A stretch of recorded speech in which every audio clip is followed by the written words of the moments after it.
Hey guys, what's going on? So it's been a couple of months since I posted a flashlight review. Well, actually, I was going to post one about a month ago and I never got around to it. I totally forgot. But as you can guess, it's Christmas time and my parents got me a new flashlight. So this is the Acebeam L17. The only reason I'm making this review is because this flashlight is really not that old. It's been out for about 4 or 5 months.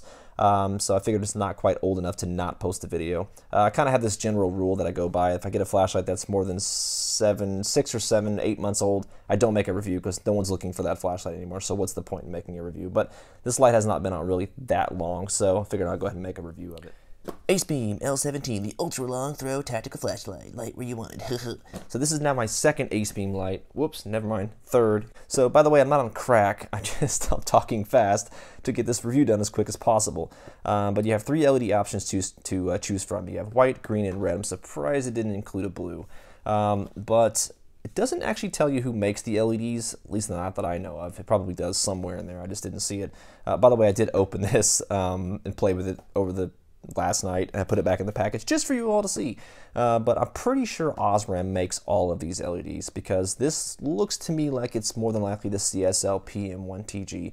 That's why the intensity could be so high. And the CSL PM1TG does generally have a much higher output than the CSL NM1TG. So more than likely, they're all Osram, but this is the CSL PM1TG.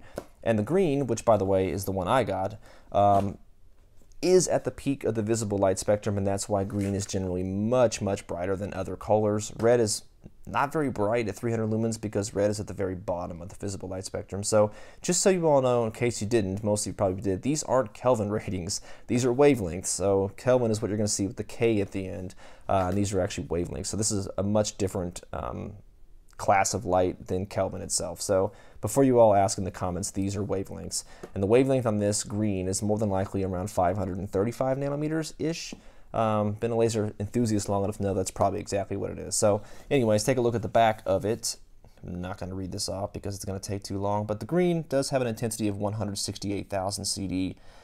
I'm not sure if it's higher than that. It seems like it's higher than that, but I have no way to actually test it, so don't have the equipment to do that. So 168,000 CD on the green version. If you look at the back, it does actually say that the LEDs are in fact made by Osram. So you got Osram white, green, and red. So that means the white is the CSL PM1TG. It is slightly larger than the CSL NM1TG, and that's why it can handle a little bit higher outputs. Sorry, audio might be a little bit different. I had to readjust my microphone. All right, so we'll open this thing up. Look, it's as if I never opened it at all, even though I did last night. Shake it till it falls out. Okay. All right, so you have your warning. This is just reminding you of the awesome chemistry behind lithium. Telling you how dangerous it is. Instruction manual, silica gel pack, and your warranty card information. Or warranty card. Nice lanyard it comes with. Pretty much standard stuff. For some reason, when I first opened this last night, I thought this was a cell because the spot is like the perfect cutout for an 18650. It'll even fit too. Just kidding, I don't know if it'll fit. Right here you have all your standard stuff, lanyard, O-ring, spare boot cover, stuff like that. All right, so we'll take the flashlight out of the package here. Set this aside. Look, I put the dust cap back on there. Important, remove dust-proof film from lens. So we'll take this off here. I think it's kind of cool that a lot of light companies nowadays are using this optical system.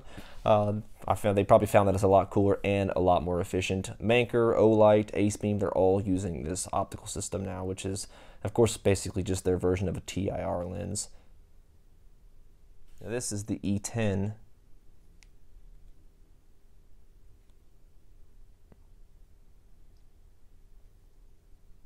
Craftsmanship and detail, you know, all the stuff that makes Acebeam Acebeam. And it's incredible to see the type of products they put out the past couple years because they haven't been around that long, which is pretty impressive. In fact, they're probably one of the newest players of the flashlight industry, and they put a lot of time and effort into making their lights look good. And of course, reliability is a huge factor, and Acebeam seems to have that. And I'm not sure how many of you all remember this, but Acebeam actually used to be called Jetbeam. I don't know if they got bought out, or they bought another company, or they changed their name. I'm not 100% sure on the backstory, but Acebeam used to be called Jetbeam. Absolutely incredible on the quality there. Gold-plated contact springs. Now, one thing that actually surprised me is, we'll go ahead and put a cell in there, you know, the right way, positive. One thing that actually surprised me is something I wasn't expecting. is the fact that the tail cap is actually an electronic switch. I'll turn my headlamp on so you all can see. Nice little Acebeam addition on the boot cap cover, I guess. Which is kind of cool because now you can see when your flashlight's old when it starts to wear off. But the switch is actually an electronic switch. I thought it was a forward tactical switch, but it's actually full-on electronic switch. And it works basically the same way as all the rest of them. Just hold it down, and that's your Moonlight mode. It is current controlled, so there's no PWM or annoying pulse that you normally see with cheaper lights. Believe it or not, that's Moonlight mode. Hold it down again. Next mode up. Hold it down again. Oops. Next mode up. And then double tap it for the highest mode. Oh, God. It is insanely bright. Looks to me like it's 2,000 lumens. So some of the questions I get in my comments are things I don't normally include in the review. So, which is what I probably should. The dimensions are 140 millimeters and the head is 40 millimeters, which is about 10 millimeters shorter than, or 10 millimeters shy of 2 inches. So 40 millimeter head, 25 millimeter tube, and 140 millimeters in length. And the weight without the battery is 150 grams. So there's not much else to talk about. You have your pros and cons. There's too many pros to mention in the video.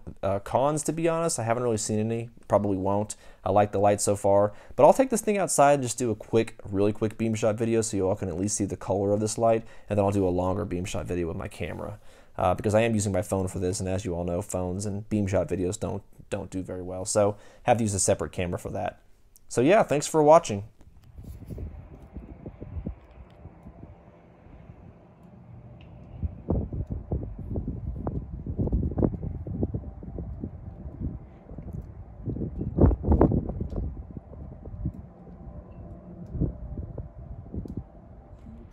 Without any federal executions. The Justice Department has announced that it will resume the federal death penalty. Two black men, Brandon Bernard and Alfred Bourgeois, were executed in the last night. It was the first execution in 130 years at a federal prison during a presidential lame duck period. Some of those executions had been scheduled for the administration's final days, before President Trump, who is a strong supporter of capital punishment, is replaced by President-elect Biden, who opposes it. There have never been so many executions scheduled for so late in a presidency during any transition.